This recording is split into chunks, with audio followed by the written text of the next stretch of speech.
Welcome to our event today. The title of this is Professor Presence and Non-Judgmental Rigor. My name's Skip Sparkman at Volunteer State College. I have with me on my far right Dr. David White, who is a professor of English at Walters State Community College. David is developer of English 1020 in the RODP program and has been an online instructor for years now, several years, since probably even prior to RODP, David, if I'm not mistaken. He's also a member of the Regents Online Degree Curriculum Committee. To my immediate right is Mary Nunley. She's an instructional designer at Volunteer State Community College and an assistant professor of hotel and restaurant management, and each of the three of us are mentors in the RODP program for many other of the instructors in the program. David, it's wonderful for you to be with us today. Andrea Sanders will be joining us later in one of our podcasts on non-judgmental rigor. But Professor Presence is our topic today. I don't suppose there is an instructor anywhere in education who hasn't at some point said, you know, a former teacher had an impact on me. A former teacher may be the role model that I used to decide on a career in education. And I was thinking about that before we began today. I can probably identify several teachers that had a major impact on my decision to get into education. Probably the same for you. And I think those are the people I think of who have Professor Presence. How would you describe Professor Presence? Skip, the term that I use is Professor Presence just to say that in online teaching you're able to create a person, a professor, that's better than your on-ground version of your presence in the traditional brick-and-mortar classroom.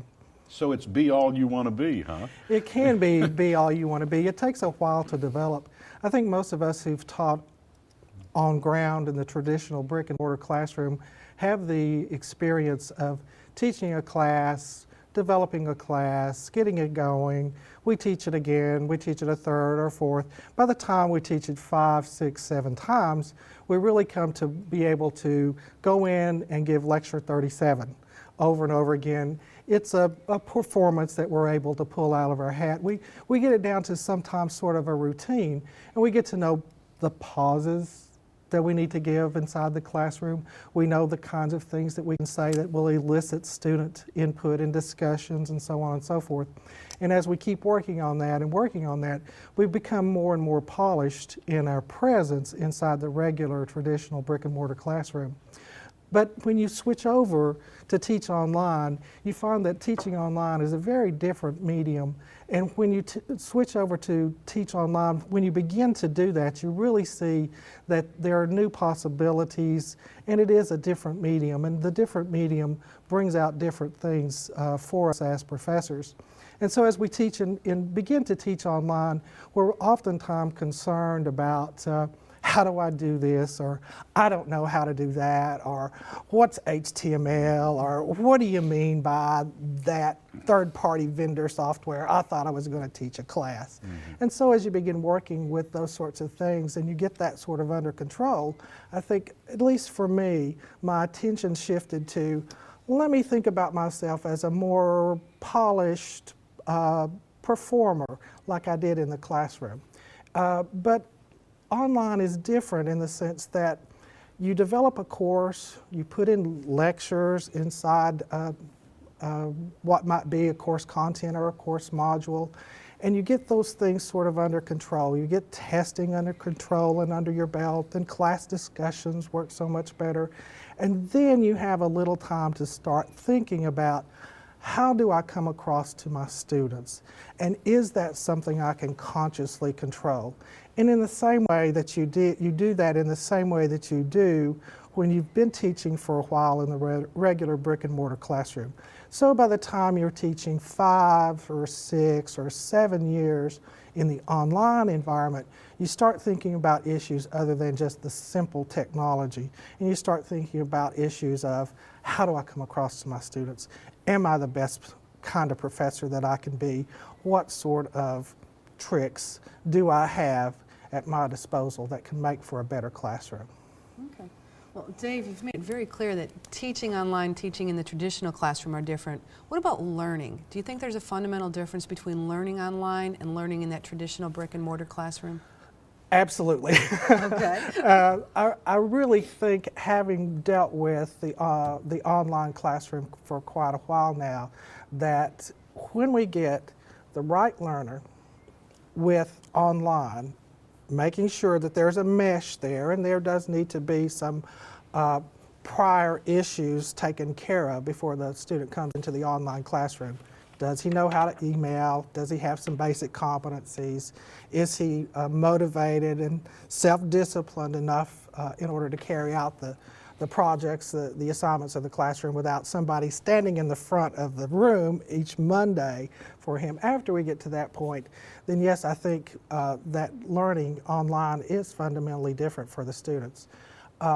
Many students in my regular brick and mortar classroom would come in and I would ask a question and we would proceed with what I would call class discussion.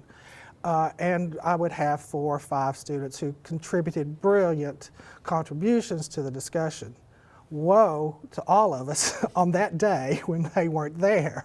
It fell flat. Now move to the online environment and you put up an assignment and that says, students must post to the discussion board at least once a week. The posting must include a quotation from the textbook, citation in the correct format. It should be interpretive rather than summative, and it should include at least 300 words by the end of the week, and please make one reply to one other student. I agree is not a reply. And when you get to that point, you see that students are participating. Students who are in online cannot passively, as I like to say, drag 185 pounds of meat into the classroom, put that down in the front desk, and then drag that 185 pounds of meat out of the classroom in an online environment and expect to learn. Students have to be actively engaged, they have to read, and that also brings up the issue that the online environment is fundamentally different for learning in the sense that it's a stable environment. I put up a lecture. Student can go back to the lecture, can look at it again, can think about it again, can reread it. I'm not going to flatter myself that he's going to read it 12 times, but he could go back and read it endlessly if he wanted to.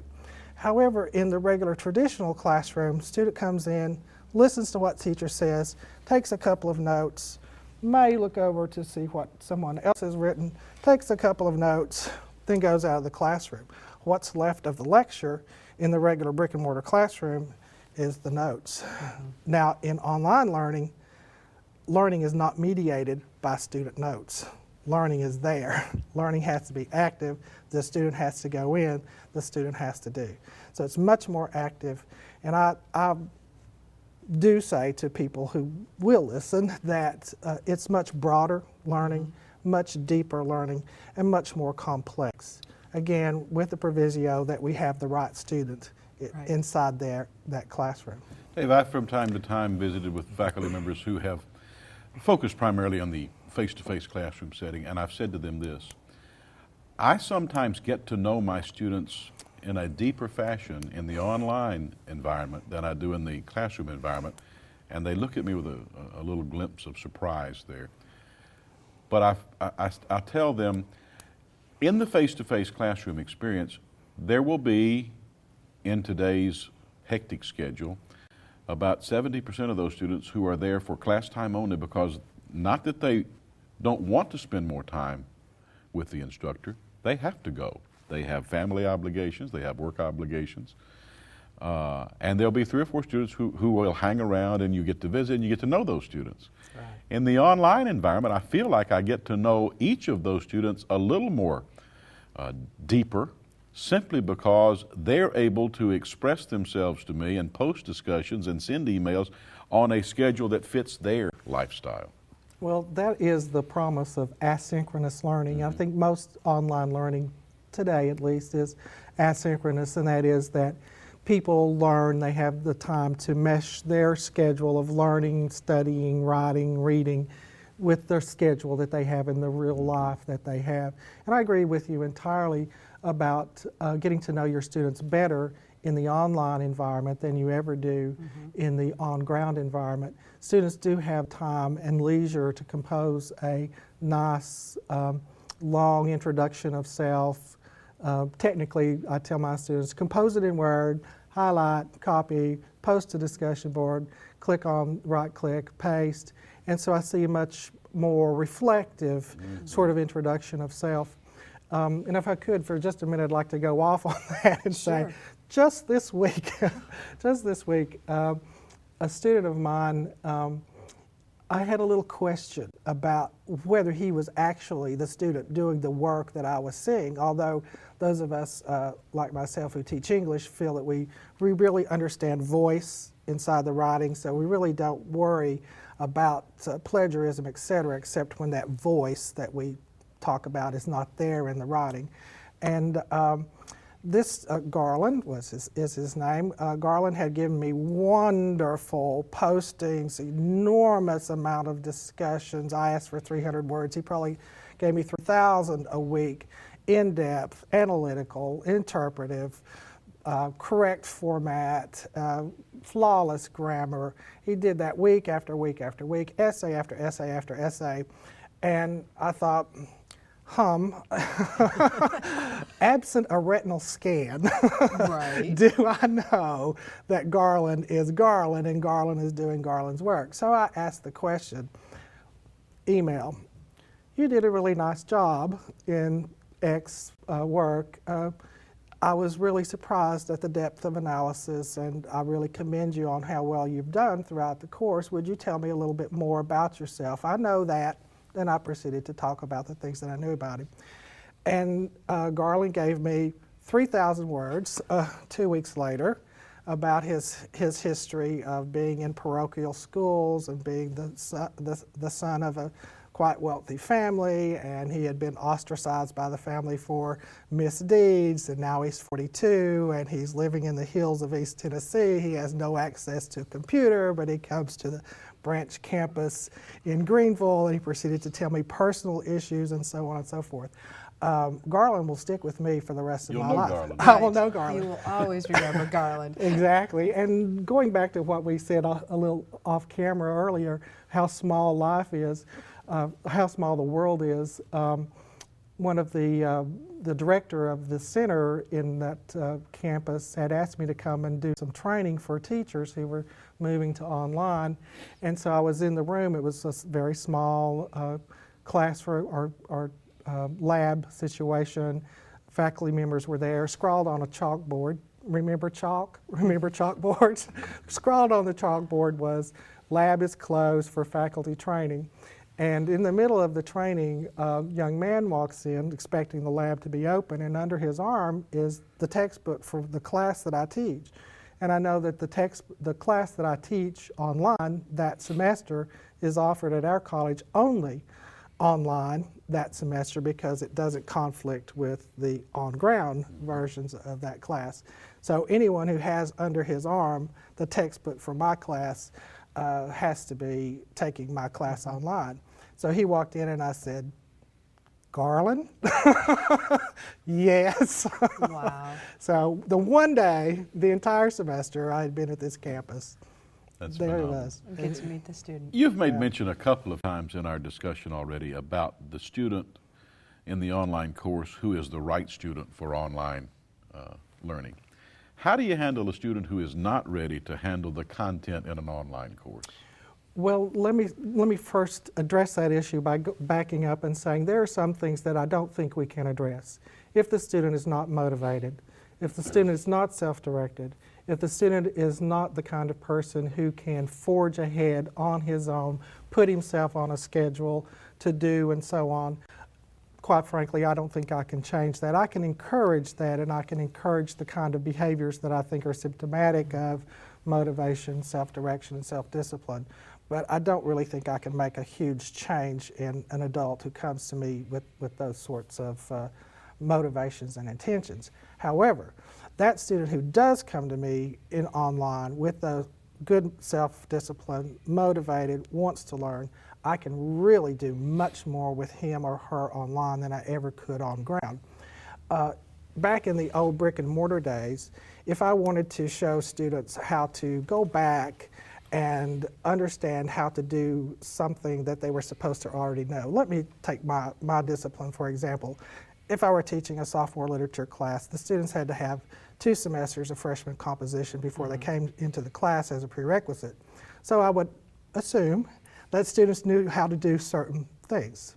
Right. Cite, or integrate quotations from a source into a paper, analyze a piece of literature, and so on and so forth. If that is not true, then I need to go back and do some sort of remediation. So in the old brick and mortar classroom, I would have to drag in books, and I would have to pull in handouts, and I would have to pull him or her aside. Can you wait for me after class? I need to see you before next class next time. Can you come to my office? And as you were saying earlier, oftentimes in the regular brick and mortar classroom, that's just not feasible given the schedule that both faculty and students have. Online, totally different. All right. It's all there. All I do is say, do you need help on this? Hyperlink, and I pull them out to websites and explanations. And of course, if I don't find the website that's exactly right, I can build it. And in doing so, you don't have the conflict of holding other students back or making them wait or finding separate times to deal with it. Exactly. All of that's taken care of in terms of the individual student is off doing what the individual student needs to do at that time. In some ways, it's like the industrial paradigm of just-in-time inventory. In the same way that businesses have that just-in-time inventory now, they don't keep things in stock. You hyperlink from a class and you go to enormous amounts of information for students that they can find to bring them up to speed, to review something that was there. And the same thing is true of enrichment. There are certain things that only 1 or 2 of my students will really be able to understand. When I teach Inferno, there is a website by Princeton University which is called Digital Dante. Enormously funded, beautifully done, extensively researched, peerless website. 3 or 4 of my students would appreciate, understand, and be enriched by going to there. So I don't ask every student. I just say, optional, available on the web, hyperlink.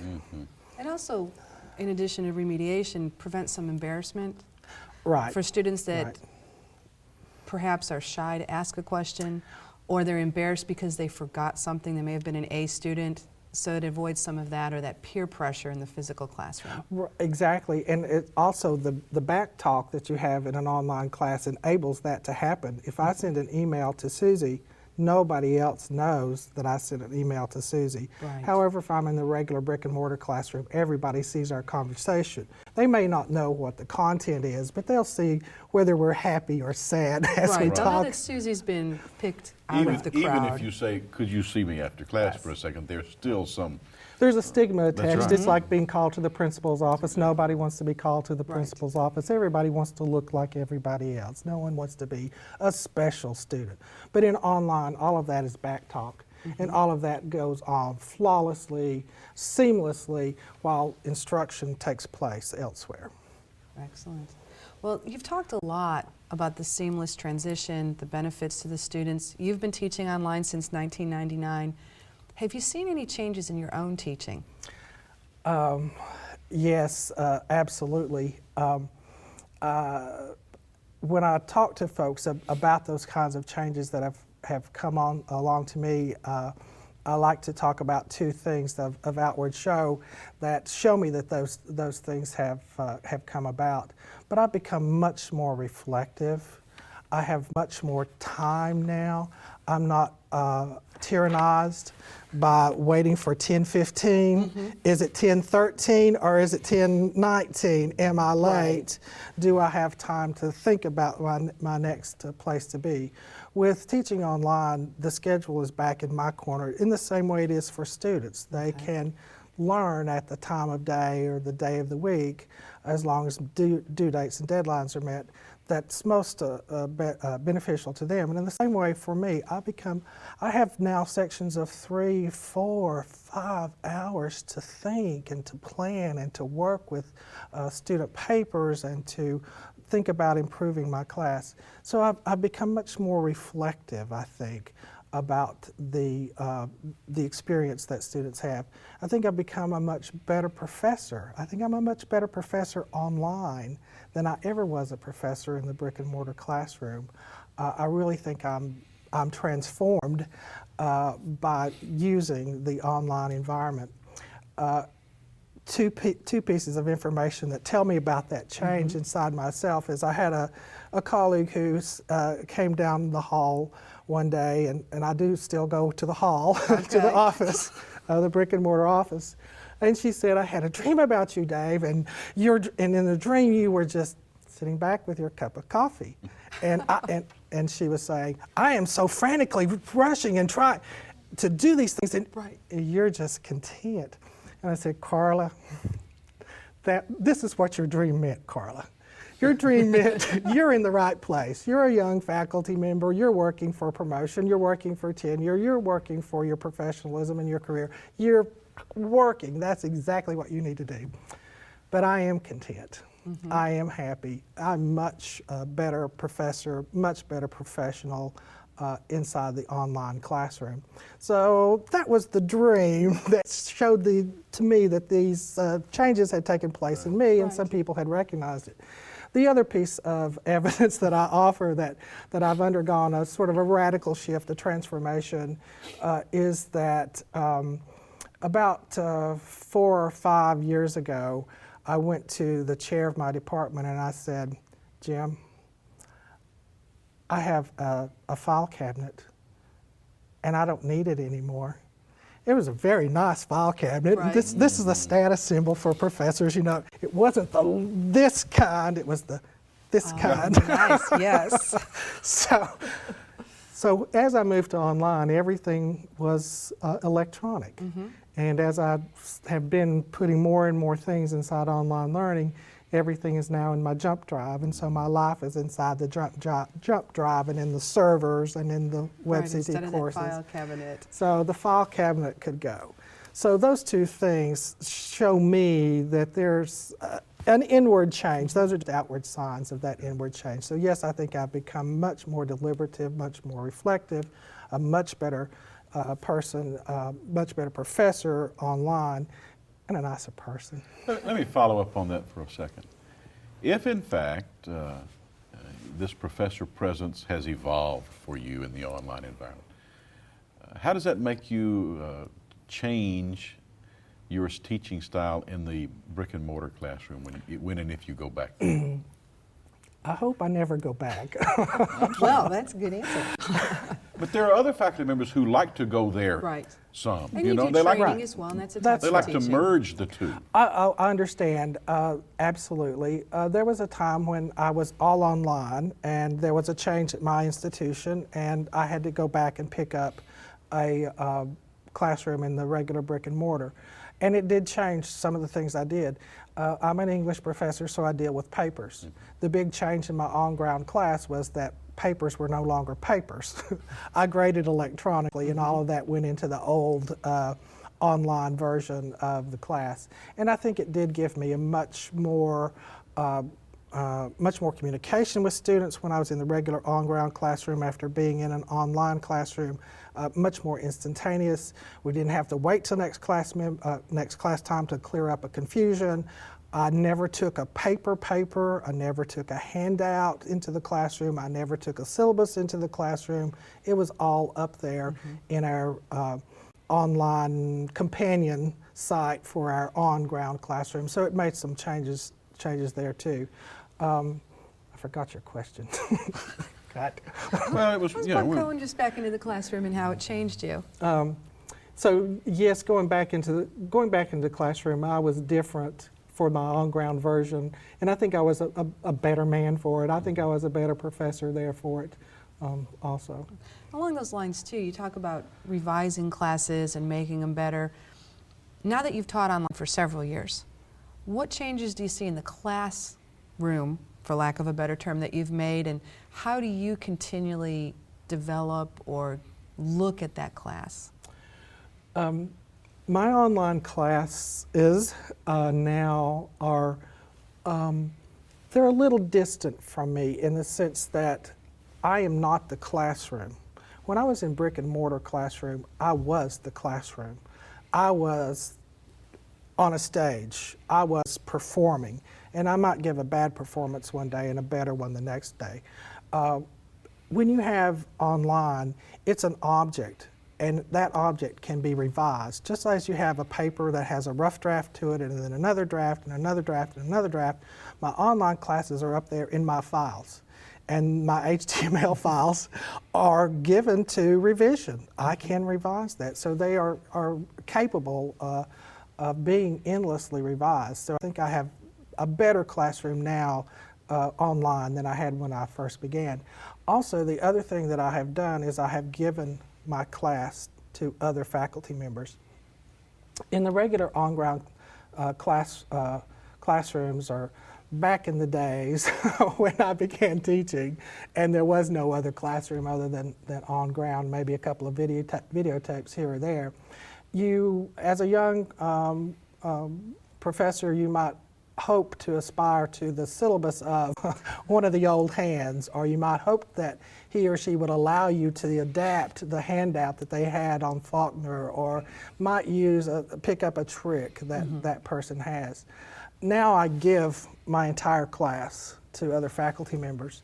So I say, here's the class, would you like to teach it?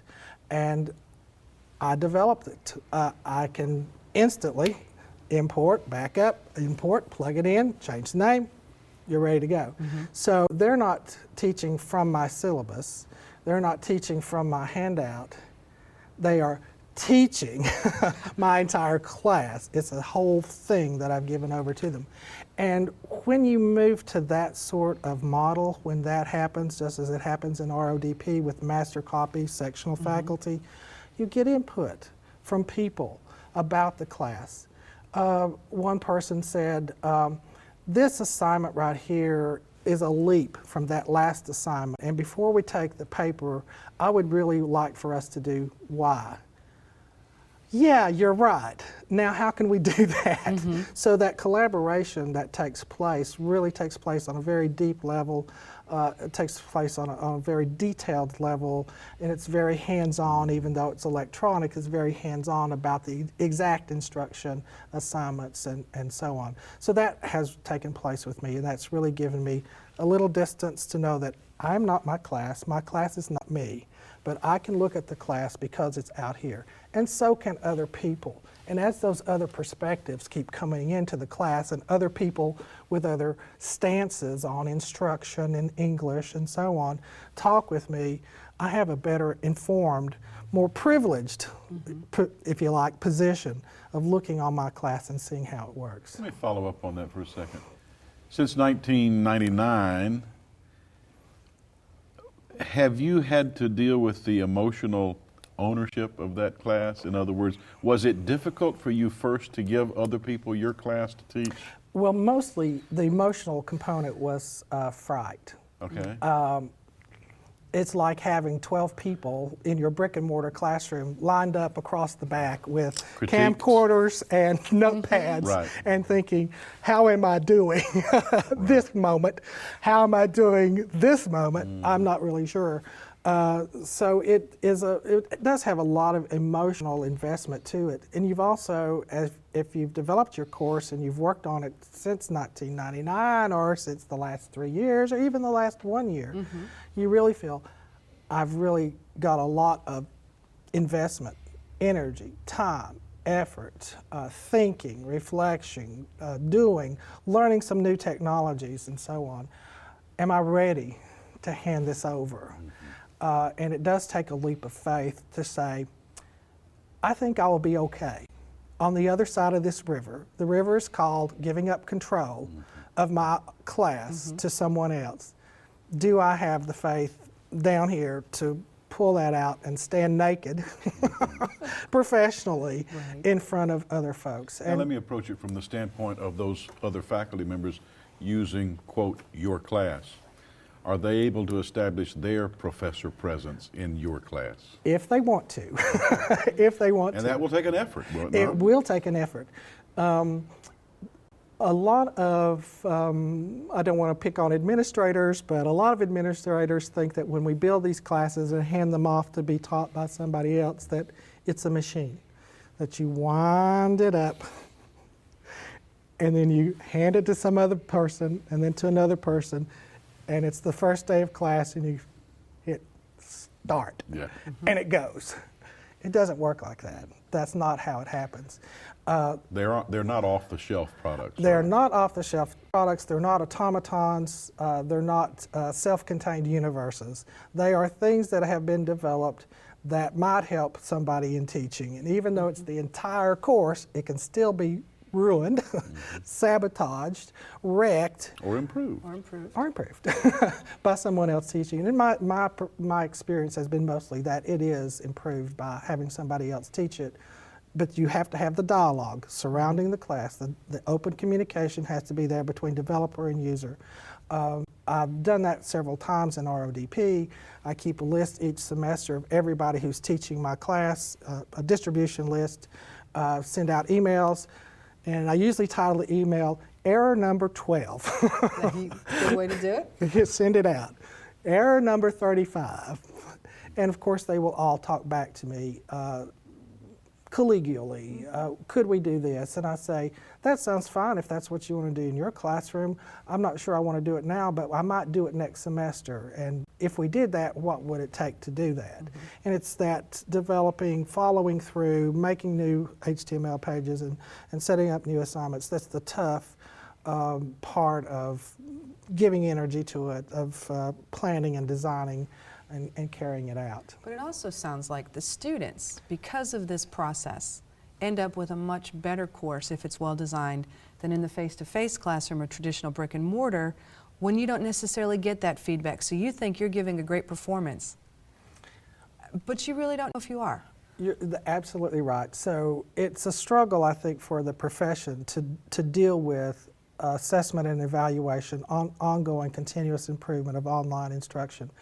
One little thing that I do right now, besides getting the feedback from instructors teaching my class, and I've also handed that class over to 2 other people on my campus and said, here's the class, you can teach it, and I've been working with them and hearing their input. They've only taught it once online or twice online, so they're not fully comfortable with technology and so on. But inside my classroom, I build an anonymous discussion board, and I post a message there. It says evaluate this class. I put it up the last 2 weeks. I give them the objectives for the course and I say this is what we were trying to do, what helped you learn, what didn't help you learn, what other suggestions do you have for the course. That's much more immediate feedback to me than waiting half a term until I get my printouts from whoever gives me my printouts about how to think about changing the class. So I try to get input from students.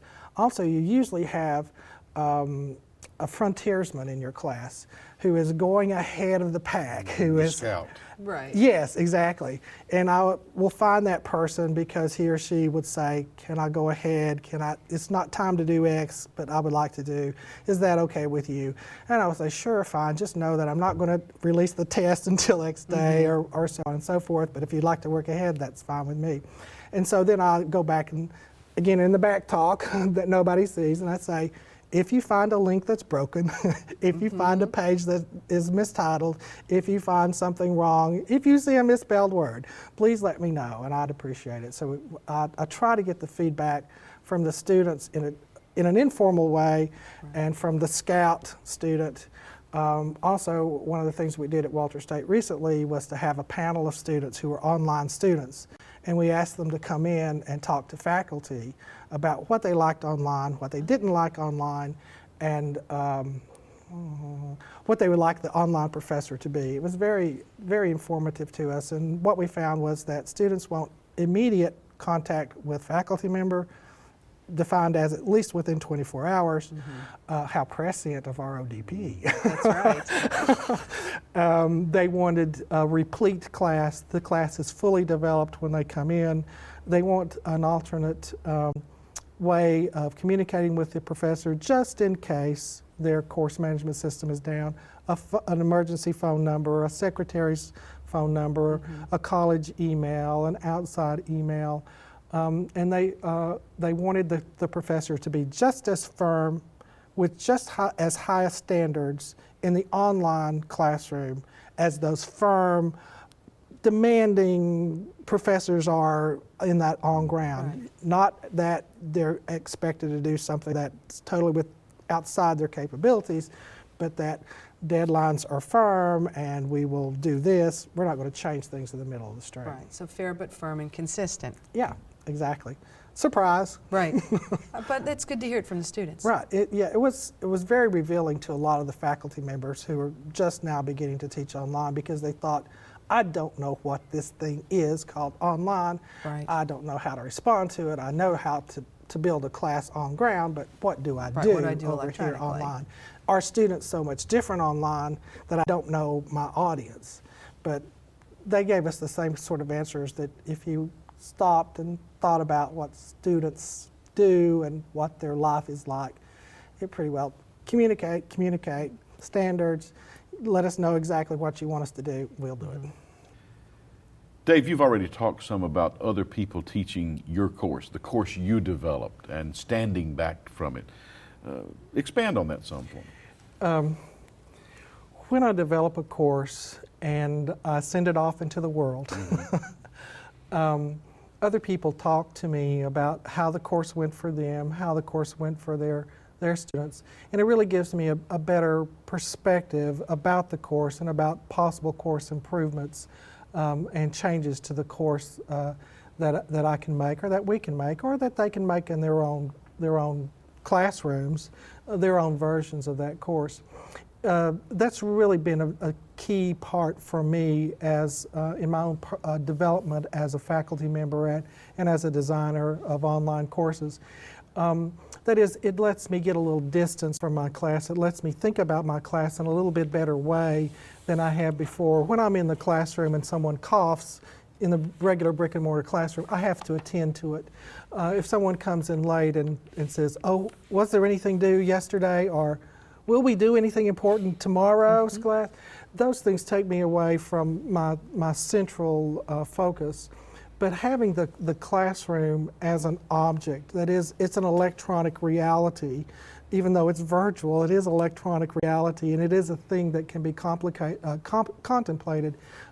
It gives me a little stance off to start thinking about making the class more replete, making the class fuller, addressing the issues of remediation, of enrichment, of addressing the issues of, am I reaching in each student to his or her ability, the goals of the class that I want to reach. So I've got a different vantage point. I can stand back from it. And sometimes I think of it in terms that we have in literature and in art, a term called aesthetic distance. And I think of that when I think about contemplating my own classroom in terms of improving the classroom and improving instruction. Aesthetic distance means essentially that I may experience a statue or a painting, or I may read a book, and I think, that's the best book I've ever read in my entire life. And then 3 weeks later, I think, well, now maybe not the best book, but a good book. And then 2 years later, well, well, no, it was okay. I liked it. That's the aesthetic distance. You put the object down, the object of contemplation, which is a poem or a story or a statue or architecture or whatever, and you stand back off from it. You get a little distance from the object. And going online and being able to teach online and develop these courses has really been able to give me that distance from the course, and I really appreciate that in terms of, I think it's a much better stance for a professor than being immersed totally in the classroom at all times. It's both a chronological distance and an emotional distance, isn't it? That's true, it is. Having other people teach the course makes me know that we really have to talk about this thing in ways that don't offend me. I'm not easy to take offense about those sorts of things. And also, it also spurs talk about why do you want this change in the course? What will that bring about? Is that a personal picadillo that you have of your own, or is it some larger issue that addresses the discipline, that addresses the learning inside that? And it also gives me that time that since we have master courses that we have on many of our local campuses and in RODP, that object is available at all times, including now with no students in it, that I can work on it as I see something that's going on right now in instruction, I need to make a change. And in those long breaks that we have, they're not long, are they? Well, they're supposed to be. At the winter break and the summer break and so on. I have that classroom available for contemplation, for reflection, deliberation, and improvement at any time that I want to do that. So yes, it's the emotional, it's also the intellectual, it's also the chronological sort of things. Our special guest today has been Dr. David White, Professor of English at Walters State Community College. This is Mary Nunley to my immediate right. Thank you, Mary, for joining us today. And I'm Skip Sparkman. This is a collaborative effort of the Walters State Community College, of Chattanooga State Technical Community College, of Volunteer State Community College, and of the Regents Online Degree Program. We hope it's been beneficial to you, and we thank you for being with us. Thank you. Thanks.